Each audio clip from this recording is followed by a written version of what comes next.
kelompok 10 akan membawakan materi tentang manajemen risiko tingkat bunga. Baiklah, saya akan membacakan materi pertama. A. Definisi risiko suku bunga. Definisi risiko suku bunga adalah risiko yang dialami akibat dari perubahan suku bunga yang terjadi di pasaran yang mampu memberikan pengaruh dari pendapatan perusahaan. Adapun pengertian risiko suku bunga menurut Masyid Ali adalah terjadi sebagai akibat dari terdapatnya mismatch atau mutualitas pada interest rate relation produk di sisi aktiva dan pasiva neraca bank. D. Risiko pada sirkulasi suku bunga dan saham. Pada saat seorang memutuskan untuk menempatkan dananya di bank dalam bentuk tim deposit atau deposito, maka artinya ia sudah memiliki sisi keuntungan dan kenyamanan, terutama jika ia membandingkan berinvestasi di tempat lain, seperti membeli saham. Kondisi pasar saham yang berfluktuasi menyebabkan tingkat risiko memiliki posisi tersendiri. Tingkat retur yang diharapkan juga penuh. Dengan kondisi yang berfluktuasi, dengan kata lain, jika estimasi keuntungan yang diharapkan tidak tercapai atau aktual returnya adalah tidak diperoleh, bahkan terlalu jauh, maka kerugian finansial yang akan diperoleh. Maka kita dapat memberikan suatu garis penentuan risiko. Yang pertama, pada saat suku bunga mengalami kenaikan dan harga saham di pasar mengalami penurunan, maka investor akan cenderung memindahkan dananya dari saham ke deposito.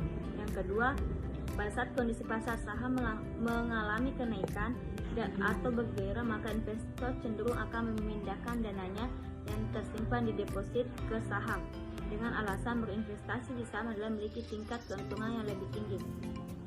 3. Investor adalah mereka yang memiliki karakteristik penghindar risiko dan menyukai keuntungan yang sustainable atau berkelanjutan. C. Suku bunga dan jangka waktu obligasi. Suku bunga dan jangka waktu obligasi memiliki keterkaitan dalam memberikan ketetapan.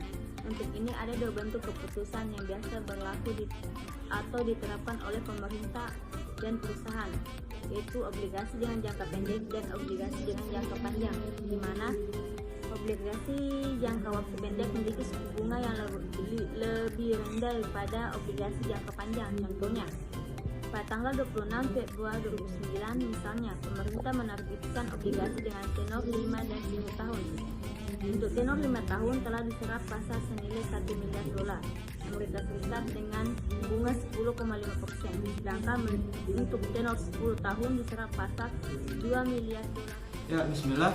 Nama saya Muhammad David dari jurusan manajemen angkatan 2018, konsentrasi keuangan kelas B. Jadi di sini saya akan menjelaskan apa itu konsep manajemen risiko pada suku bunga obligasi, kemudian risiko pada hubungan obligasi dan saham, dan dampak perubahan suku bunga bagi perusahaan. Jadi untuk itu simak videonya. Ya, baik, saya akan membahas konsep manajemen risiko pada suku bunga obligasi. Yang pertama, ada beberapa alasan yang bisa kita pahami mengapa suku bunga obligasi memiliki angka suku bunga yang berbeda pada masa kurun waktu 5 hingga sampai 10 tahun. Jika ini kita lihat dari segi perspektif manajemen risiko, yaitu pertama, dengan kondisi suku bunga obligasi yang cenderung stabil, maka masyarakat akan merasa lebih nyaman serta lebih menguntungkan daripada menempatkan uang tersebut di pasar, atau dengan asumsi menginvestasikan uang tersebut ke pasar akan jauh memiliki tingkat risiko yang tinggi. Kemudian yang kedua, jika seseorang membeli obligasi dengan masa tenor 10 tahun dan suku bunga fixed yang ditetapkan adalah 11,75%, maka artinya pemegang obligasi tersebut adalah akan selalu menerima keuntungan secara stabil selama 10 tahun sebesar angka tersebut. Di samping penerimaan dari keuntungan bunga obligasi tersebut, ia juga memiliki kesempatan untuk mengalokasikan dananya ke tempat lain yang juga memiliki sisi profitable dan risiko yang rendah. Kemudian yang ketiga, penjual obligasi dengan masa waktu 5 hingga 10 tahun dan jarak suku bunga yang juga tidak begitu tinggi, ini akan memberi kenyamanan dari segi mengelola dana dari hasil penjualan obligasi sesuai dengan master plan yang dikonsepkan sejak awal tanpa harus terburu-buru dan bekerja secara under pressure atau di bawah tekanan. Kemudian, karena jika bekerja terlalu di bawah tekanan, kadang kala dikhawatirkan pekerjaan tersebut tidak akan terselesaikan secara maksimal secara maksimal, teliti dan akurat. Contohnya, perusahaan pengemuran migas melakukan penjualan obligasi sebesar 1 triliun dengan tenor 10 tahun dan suku bunga yang ditetapkan adalah 11%. Kemudian risiko pada hubungan obligasi dan saham. Obligasi adalah suatu surat berharga yang dijual kepada publik, di mana di sana dicantumkan beberapa ketentuan yang menjelaskan berbagai hal seperti nilai nominal, tingkat suku bunga, jangka waktu, nama penerbit dan beberapa ketentuan lainnya yang menjelaskan dalam undang-undang yang disahkan oleh lembaga terkait. Obligasi yang memiliki tingkat suku bunga tetap dan obligasi yang memiliki tingkat suku bunga berubah berdasarkan keadaan pasar mampu memberi pengaruh khusus pada keputusan yang dibuat oleh seorang investor. Ya, kemudian dampak perubahan suku bunga bagi perusahaan. Menurut Mahmud M. Hanafi, perubahan tingkat bunga bisa menyebabkan perusahaan menghadapi 2 tipe risiko, yaitu pertama, risiko perubahan pendapatan, yaitu pendapatan bersih atau hasil investasi dikurangi biaya berubah, yaitu berkurang dari yang diharapkan. Kedua, risiko perubahan nilai pasar berubah karena perubahan tingkat bunga, yaitu berubah karena lebih kecil atau turun nilainya. Bismillah, Assalamualaikum warahmatullahi wabarakatuh. Saya atas nama Nurqaidah Aksa dengan NIM 18931410008 akan membawakan materi mengenai risiko carry trade dan faktor yang mempengaruhi perubahan suku bunga domestik. Nah, materi yang pertama yang akan saya bahas yaitu risiko carry trade. Nah, apa itu risiko carry trade?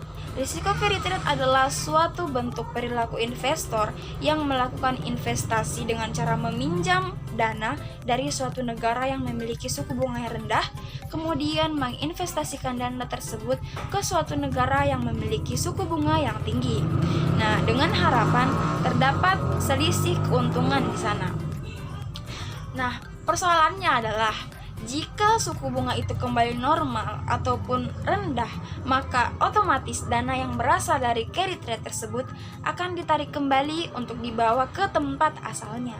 Nah, adapun pertanyaan yang terkait dengan materi risiko carry trade ini yaitu apa solusi jika suku bunga itu kembali normal atau rendah, ya?